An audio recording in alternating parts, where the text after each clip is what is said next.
الحمد لله رب العالمين والصلاة والسلام على سيد الأنبياء والمرسلين أما بعد فأعوذ بالله من الشيطان الرجيم بسم الله الرحمن الرحيم قال تبارك وتعالى في القرآن المجيد والفرقان الحميد لقد من الله على المؤمنين إذ بعث فيهم رسولا من أنفسهم يتلو عليهم آياته ويزكيهم ويعلمهم الكتاب والحكمة صدق الله العظيم وصدق رسوله النبي الكريم۔ ہمارے بھائی نے ایک بات فرمائی جو مجھے بہت پسند آئی، اور جب سے میں آیا ہوں صرف ان کی زبان سے میں نے اپنی ایک باطنی خواہش کو الفاظ کی شکل میں دیکھا۔ میں بہت عرصہ میڈیا پر آنے سے پہلے بھی لوگوں کو شرعی مسائل اسی طرح جمع کر کے سکھایا کرتا تھا، اور میری خواہش ہوتی ہے کہ لوگ علم کے قریب آئیں، ان میں جستجو بیدار ہو، پوچھنے کا مادہ بیدار ہو، وہ اپنے مسائل پوچھیں، کیونکہ مسائل پوچھنے کی طرف ذہن مائل ہوگا تو علم سے محبت بڑھے گی، علم سے محبت بڑھے گی تو علم حاصل کرنے کا جذبہ بڑھے گا۔ جیسے جیسے آدمی علم حاصل کرتا ہے شیطان کی گرفت اتنی ہی کمزور ہوتی چلی جاتی، جتنی شیطان کی گرفت کمزور ہوگا آدمی بارگاہ رسالت اور بارگاہ الہی میں بالترتیب بلند ہوتا چلا جائے گا، اور پھر اسے آخرت میں ایک اعلیٰ مقام حاصل ہوگا۔ تو اس لیے میری بڑی خواہش تھی کہ یہاں پر کوئی ایسا ایک اجتماع ہونا چاہیے جس میں لوگ براہ راست لائیو سوال کریں اور میں ان کے جواب کی سعادت حاصل کروں، لیکن بہرحال ایسی کوئی علمی محفل نہ ہو سکی، کیونکہ ہمیں نعرے بہت اچھے لگتے ہیں، ہمیں جلوس بہت اچھا لگتے ہیں، اجتماعات، اور خوب مطلب بس بیان بازی ہو اور اس کے بعد ختم۔ اس میں بھی حرج نہیں ہے، نعرے لگانا جائز ہے، مستحب ہے۔ اجتماعات یقیناً اسی لیے کیے جاتے ہیں کہ عشق رسول میں اضافہ ہو اور لوگ محبت رسول کے ذریعے نبی کے قریب آئیں، لیکن ساتھ ساتھ علم یہ ضرور اپنا ذہن بنا کر رکھیں کہ علم کو فوقیت حاصل ہے۔ اس طرح جلسے جلوسوں میں آپ شرکت کریں، نعت خوانیوں میں شرکت کریں، لیکن علم کو کبھی بھی نظر انداز مت کیجیے۔ علماء سے اپنا تعلق مضبوط کریں، علماء کی صحبت میں بیٹھیں، ان سے آ کے دریافت کریں۔ یہ ہو سکتا ہے کہ آپ کسی عالم کے پاس پہنچیں اور جو توقع لے کر آپ گئے ہیں وہ توقع پوری نہ ہو۔ مثلاً آپ نے سوچا تھا کہ میں جاؤں گا تو وہ بڑی محبت سے بٹھائیں گے اور جواب دیں گے، لیکن جواب میں عالم صاحب نے ڈانٹ کے بھگا دیا، تو دل چھوٹا کبھی بھی مت کیجیے گا۔ اگر آدمی پیاسا ہو، شدید پیاسا ہو، اور اتنی پیاس ہو کہ اگر پانی نہیں ملا تو ہلاک ہو جائے گا، پھر وہ کسی کنویں کے قریب جائے اور اس کے چاروں طرف کانٹے پڑے ہوں اور ان کانٹوں پر سے گزرے بغیر کنویں تک پہنچنا ممکن نہ ہو، تو آدمی ان کانٹوں کو نظر انداز کر کے، ان کی تکلیف نظر انداز کر کے ضرور کنویں تک پہنچے گا، اس لیے کہ اسے معلوم ہے کہ کنویں کو میری ضرورت نہیں، مجھے کنویں کی ضرورت ہے۔ تو عالم ایک کنواں ہے جو ہماری علمی پیاس بجھاتا ہے۔ اگر ان کی طرف سے کوئی تکلیف محسوس ہو، کوئی ایسا رویہ جو ان کے طبعی تقاضے کے تحت تھا کہ طبیعت خراب ہوتی ہے، کبھی ٹینشن وغیرہ ہوتا ہے اور آپ کو ناگوار گزرا، تو کبھی عالم سے بدظن مت ہوئیے گا، کبھی بدگمان مت ہو جائیے گا، ورنہ ہلاک ہو جائے گا۔ اس لیے علم کے قریب آئیں، علماء کے قریب آئیں اور علم کثرت سے سیکھیں، یہ بہت ضروری ہے۔ یہ ضمناً ہمارے بھائی کا جملہ پسند آیا تو میں نے اس پہ ایک بات بول دی۔ الحمدللہ جیسے کہ بھائی نے ایک اور بات بھی کہی کہ مسلمانوں کی دو عیدیں ہیں، جس کا یہ دعویٰ ہے وہ بالکل صحیح ہے کہ حقیقتاً ہمارے نبی کریم صلی اللہ علیہ وسلم کے ذریعے ہمیں دو عیدیں عطا ہوئیں، ایک عید الفطر ہے، ایک عید الاضحیٰ ہے، اس کا تو کوئی بھی منکر نہیں، لیکن کیا مزید عیدوں کی گنجائش ہے یا نہیں؟ توجہ طلب بات یہ ہے، ہمارے نبی کریم صلی اللہ علیہ وسلم نے ارشاد فرمایا کہ اللہ تبارک و تعالی نے جمعے کے دن کو مومنین کے لیے عید کا دن قرار دیا۔ تو ہماری ایک دو عیدیں نہیں، ہماری تو ہر جمعے ایک نئی عید ہوتی ہے۔ اچھا، جمعے کو کیوں عید کا دن قرار دیا؟ یہ بھی قابل توجہ بات ہے۔ اگر ہم ایک دوسری حدیث کا مطالعہ کریں تو اس کا بھی جواب مل جاتا ہے۔ نبی کریم صلی اللہ علیہ وسلم نے ارشاد فرمایا کہ اللہ تبارک و تعالی نے جمعے کے روز حضرت آدم علیہ السلام کو پیدا فرمایا، اسی دن آپ کا وصال ہوا، اسی دن قیامت قائم ہوگی۔ تو معلوم یہ ہوا کہ آدم علیہ السلام دنیا میں تشریف لائے، آپ دنیا سے اسی روز تشریف لے گئے۔ اللہ تبارک و تعالی نے اس دن کو مومنین کے لیے عید کا دن قرار دے دیا۔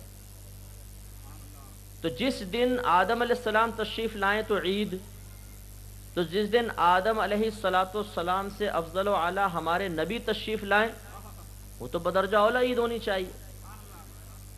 عید کا مطلب ہوتا ہے انعام کا دن۔ عید کا دن لغت میں نے دیکھا تو لکھا تھا کہ انعام جس دن دیا جائے اس کو عید کا دن کہا جاتا ہے۔ تو میں نے بھی یہ آیت آپ کی خدمت میں عرض کی، اللہ تعالیٰ نے ارشاد فرمایا لقد من اللہ علی المؤمنین اذ بعث فیہم رسولا من انفسہم، بے شک ضرور اللہ تبارک و تعالیٰ نے مومنین پر احسان عظیم فرمایا کہ انہی میں سے ایک رسول ان کے درمیان مبعوث فرما دیا، بھیج دیا۔ منا منت سے نکلا ہے، اور عربی میں منت کا لفظ احسان کے لیے بھی استعمال ہوتا ہے، نعمت کے لیے، انعام کے لیے۔ تو ہم سب ترجمے کر سکتے ہیں کہ بے شک اللہ تعالیٰ نے مومنین کو انعام عطا فرمایا، بے شک اللہ تعالیٰ نے مومنین کو نعمت عطا فرمائی، بے شک اللہ تعالیٰ نے مومنین پر احسان فرمایا۔ تو معلوم یہ ہوا کہ آمد سرکار احسان الہی ہے، انعام الہی ہے، نعمت الہی ہے، اور نعمت کے حصول پر خوشی منانا وہی عید کا دن ہوتا ہے۔ لہٰذا جس دن نعمت ملے اس دن خوشی منائی جائے، نعمت کا اظہار کیا جائے تو وہ عید ہی ہے۔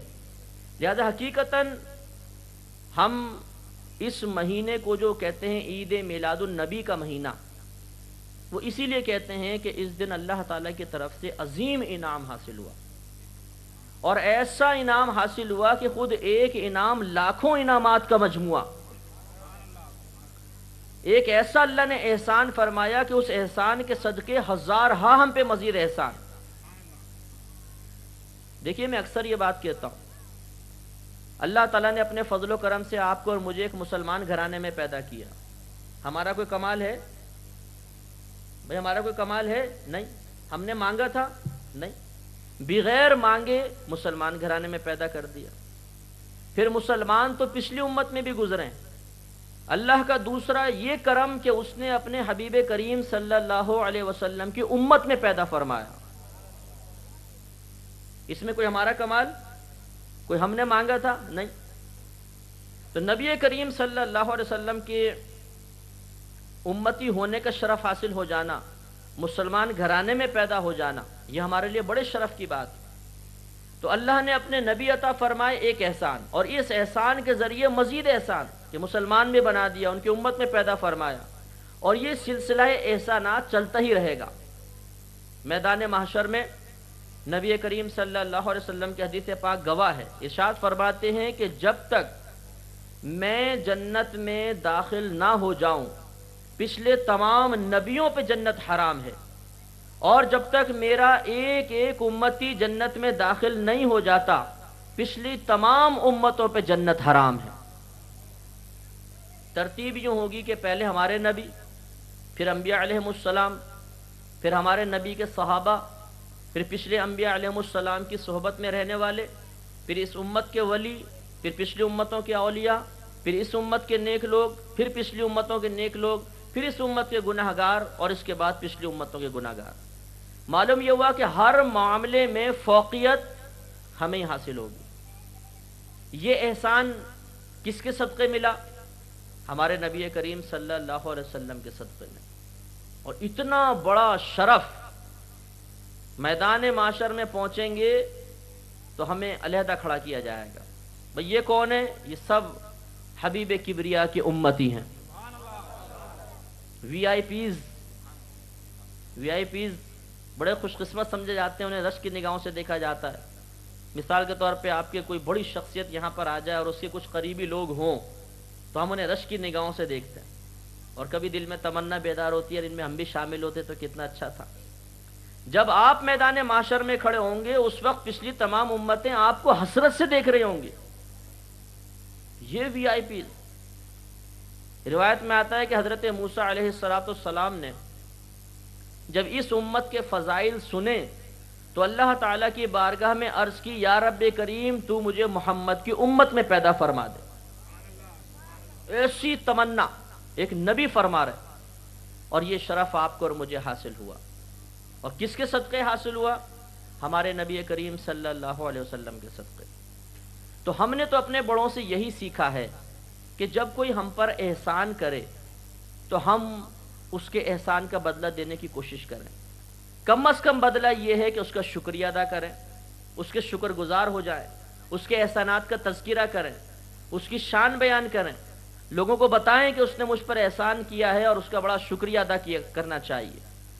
تو یہ تمام امور ہمارے سامنے ہیں کہ جب اللہ کے نبی کے صدقے میں ہمیں ایمان ملا، ہمیں قرآن ملا، بلکہ خدا کی قسم خدا بھی ہمیں اللہ کے نبی کے ذریعے ملا۔ یہ بالکل کہنا بجا ہوگا کہ اللہ نے نبی عطا فرمایا اور نبی نے ہمیں خدا سے ملا دیا، ورنہ ہمیں کیا پتا تھا کہ اللہ ہے، ایک خدا ہے، اس کی عبادت کرنی ہے۔ اللہ کے نبی نے آ کر بتایا تو باوسیلہ نبی کریم صلی اللہ علیہ وسلم ہمیں اللہ تعالی حاصل ہو گیا۔ تو اتنے بڑے بڑے اس نے احسان کیے تو پھر ان کا بھی تذکرہ احسان ہونا چاہیے، ان کی شان بیان ہونی چاہیے، ان کے احسانات کا ذکر کر کے ان کا شکریہ ادا کرنا چاہیے۔ اب یہ شکریہ ادا کرنا چاہے روز ہو بہت ہی اچھا ہے، چاہے آپ سالانہ کریں تب بھی اچھا ہے، ماہانہ کریں تب بھی اچھا ہے۔ لہذا یہ اب وسوسہ بھی پیدا نہ ہونے پائے کہ جی اگر سالانہ کیا جاتا ہے تو کچھ دن مخصوص کیوں کر لیے گئے، یہ خصوصیت شرعیہ تو نہیں، تو کیوں مخصوص کیے؟ یہ ایک اعتراض ہو سکتا ہے، ذہن میں وسوسہ آ سکتا ہے کہ کیا اللہ کے نبی نے فرمایا تھا کہ ان 12 دنوں میں شکر ادا کرو؟ کیا اللہ نے فرمایا؟ نہیں جی ایسا تو نہیں ہے، دن تو مخصوص نہیں کہ، تو آپ کیوں مخصوص کر رہے ہیں؟ تو بھائی مسئلہ یہ ہے کہ ہم کیوں مخصوص کر رہے ہیں، اس کا جواب یہ ہے کہ ہمیں اللہ اور اس کے رسول نے اجازت دی ہے۔ ویسے تو پورا سال کرنا چاہیے، اس میں کوئی حرج نہیں، لیکن کچھ دن مخصوص کر کے خصوصاً اس میں خوشی کا اظہار کرنا، عبادات کو اختیار کرنا، یہ تو ہمارے نبی کی تعلیم میں شامل ہے۔ جب سرکار مدینہ صلی اللہ علیہ وسلم مدینہ منورہ میں جلوہ افروز ہوئے تو یہودیوں کو عاشورہ کا روزہ رکھتے ہوئے پایا، 10 محرم الحرام۔ آپ نے دریافت فرمایا کہ تم اس دن کا روزہ کیوں رکھتے ہو؟ انہوں نے جواب دیا کہ جی دراصل اس دن اللہ تبارک و تعالی نے فرعون کو اور اس کی قوم کو غرق کیا تھا اور موسیٰ علیہ السلام کو نجات عطا فرمائی تھی، تو اس انعام کے حصول پر موسیٰ علیہ السلام نے روزہ رکھا تھا۔ تو چونکہ موسیٰ علیہ السلام نے روزہ رکھا، ان کی محبت میں ہم بھی روزہ رکھتے ہیں۔ تو نبی کریم صلی اللہ علیہ وسلم نے ارشاد فرمایا کہ موسیٰ کی موافقت کرنے میں ہم تم سے زیادہ موسیٰ کے قریب ہیں، لہذا صحابہ سے فرمایا کہ تم بھی روزہ رکھو۔ کسی صحابی نے عرض کیا صلی اللہ علیہ وسلم اگر ہم بھی 10 محرم الحرام کا خاص روزہ رکھیں گے تو یہودیوں سے مشابہت ہو جائے گی۔ اس پر نبی نے یہ نہیں فرمایا کہ چلو اچھا پھر حکم منسوخ رہنے دو، نہیں، بلکہ فرمایا اچھا پھر یا تو 9 کا ملا لو یا ساتھ میں 11 کا روزہ ملا لو۔ تو معلوم یہ ہوا کہ دیکھیں موسیٰ علیہ السلام کا فرعون سے نجات پانا یہ ایک انعام الہی تھا، تو موسیٰ علیہ السلام نے اس انعام الہی کی خوشی میں یا شکرانے کے طور پہ روزہ رکھا۔ اور یہ واقعہ کب ہوا تھا؟ ہزاروں برس پہلے۔ ہمارے نبی کریم صلی اللہ علیہ وسلم نے اس واقعے یعنی اس انعام کے ملنے پر جو موسیٰ علیہ السلام نے خوشی منائی، اس خوشی کو ہزاروں سال بعد زندہ فرمایا اور سب کو حکم دے دیا کہ 10 محرم الحرام کا اور اس کے ساتھ 9 یا 11 کا روزہ بھی ملا لو۔ تو اس سے معلوم ہوا کہ جس دن اللہ کا کوئی انعام نازل ہو اس دن بطور شکرانہ عبادات اختیار کرنا یہ موسیٰ علیہ السلام کی اور ان کی موافقت میں نبی کریم صلی اللہ علیہ وسلم کی اور آپ کی اتباع میں صحابہ کرام کی بھی سنت ہے۔ اب آپ دیانتداری سے بتائیے کہ موسیٰ علیہ السلام کا فرعون سے نجات پا جانا یہ بڑا انعام ہے یا ہمارے نبی کا کائنات میں تشریف لانا؟ بھئی یقینی سی بات ہے ہمارے نبی کا تشریف لانا. تو جب موسیٰ علیہ السلام کی نجات پر بطریق عبادت خوشی منانا جائز، بطور شکرانہ عبادت اختیار کرنا جائز، تو اس میں کیسے ناجائز ہوگا؟ دوسرا، خاص 10 محرم الحرام کا نبی کریم نے روزہ مخصوص فرمایا، تاریخ مخصوص فرما دی. جس تاریخ میں انعام نازل ہوا اس تاریخ میں عبادت. تو اسی طریقے سے 12 ربیع الاول خصوصاً اس میں نبی کریم کی آمد ہوئی تو اس کو ہم نے مخصوص کیا اور اس میں خوشیاں مناتے ہیں. تو یہ عین سنت الہیہ کے مطابق. اور میں تو اس کو سمجھانے کے لیے عرض کرتا ہوں تاکہ عوام الناس کے ذہن میں بھی ایک دلیل آ جائے.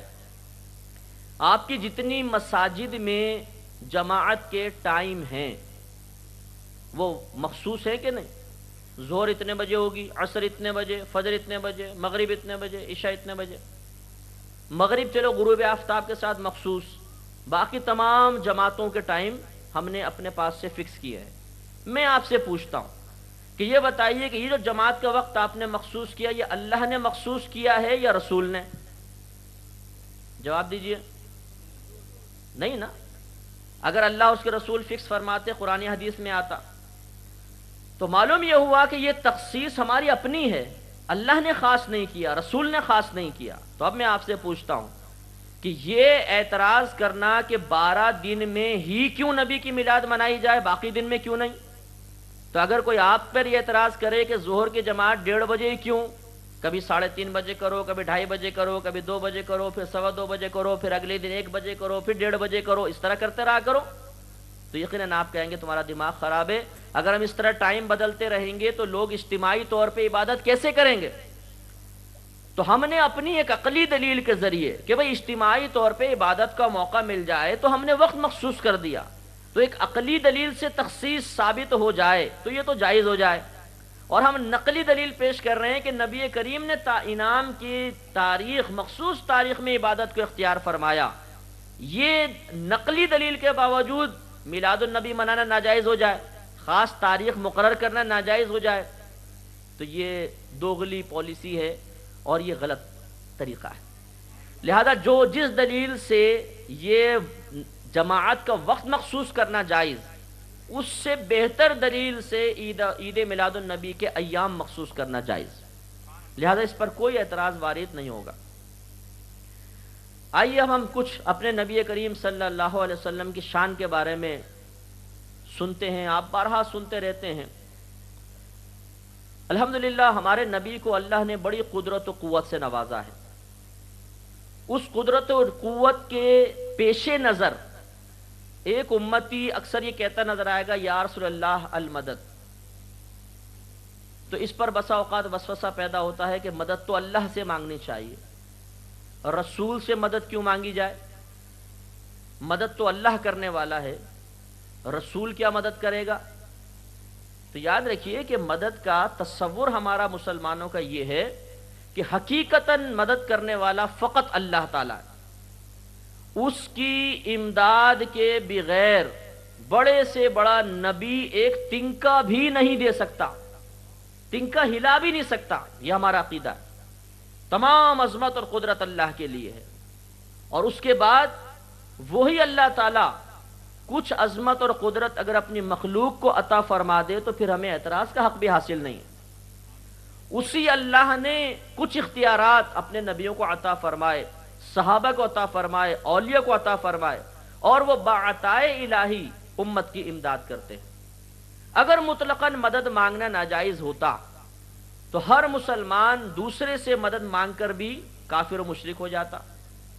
میں بولتا ہوں بھائی ذرا مجھے مدد کی ضرورت ہے، ذرا یار 1 لاکھ روپے دینا، آپ فوراً کہتے تم مشرک ہو گئے، اس لیے کہ مدد تو اللہ سے مانگنی چاہیے، تم مخلوق سے مانگ رہے ہو. تو مدد مانگنا مطلقاً منع نہیں ہوتا.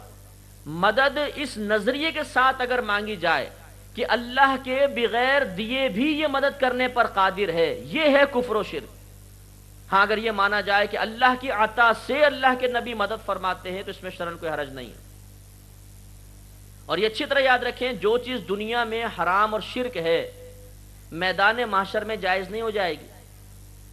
آئیے اب میدان محشر میں چلتے ہیں اور دیکھتے ہیں کہ وہاں پر ہمارے نبی کی قدرت و عظمت کا عالم کیا ہوگا۔ مسلم شریف کی روایت، سرکار مدینہ صلی اللہ علیہ وسلم خود بیان فرماتے ہیں کہ میدان محشر میں حساب و کتاب کا بھی سلسلہ شروع نہیں ہوا ہوگا، لوگ انتہائی بے چین ہوں گے، پریشانی کے عالم میں ہوں گے۔ جیسے بھی آپ کو بیٹھ کے یہاں گرمی لگ رہی ہے نا، یہ تو کچھ بھی نہیں ہے، کیونکہ ابھی تو پردہ ڈھکا ہوا ہے، کچھ ہوا بھی چل رہی ہے۔ میدان محشر میں سورج 1.25 میل کے فاصلے پر ہوگا، اور امام غزالی رحمۃ اللہ علیہ روایت کرتے ہیں کہ اس وقت سورج کی پشت ہماری جانب ہے، اس روز سورج کا اصل چہرہ ہمارے سامنے ہوگا۔